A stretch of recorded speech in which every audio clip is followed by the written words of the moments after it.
150 பேரின் உயிரை காப்பாற்றிய 70 வயது மூதாட்டி. ஆச்சரிய தகவல். உத்தரப்பிரதேசத்தை சேர்ந்த 70 வயது மூதாட்டி ஓம்வதி தேவி 150 பயணிகளுடைய உயிரை காப்பாற்றின வீரப்பெண்மணியா சமூக வலைத்தளங்கள்ல ட்ரெண்ட் ஆகிட்டு இருக்காங்க. அதாவது ஓம்வதி தேவி 70 வயசாகியும் ஹெல்த் கான்ஷியஸோட வாக்கிங் போறது வழக்கம்.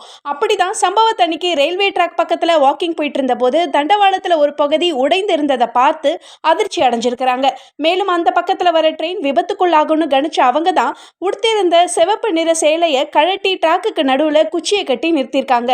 சிவப்பு நிற சேலையை பார்த்த ட்ரெயின் பைலட் சமயோஜிதமா ட்ரெயினை நிறுத்தி ரயில்வேக்கு தகவல் கொடுத்தாரு. அங்க போய் பார்த்த போதுதான் தண்டவாளத்துடைய ஒரு பகுதி உடைஞ்சிருந்தது தெரிய வந்தது. அதன்படி அந்த ட்ரெயின்ல இருந்த 150 பேருடைய உயிரை அந்த 70 வயது மூதாட்டி வீரப்பெண்மணி காப்பாத்தினது தெரிய வந்திருக்கு. இதை தொடர்ந்து ஓம்வதி தேவியை அப்பகுதி மக்களும் ரயில்வே அதிகாரிகளும் வெகுவா பாராட்டியிருக்காங்க. வீர தீர செயலுக்காக விருது ஓம்வதி தேவிக்கு கிடைச்சா நல்லா இருக்குன்னு கமெண்ட் பண்றாங்க நெட்டிசன்ஸ்.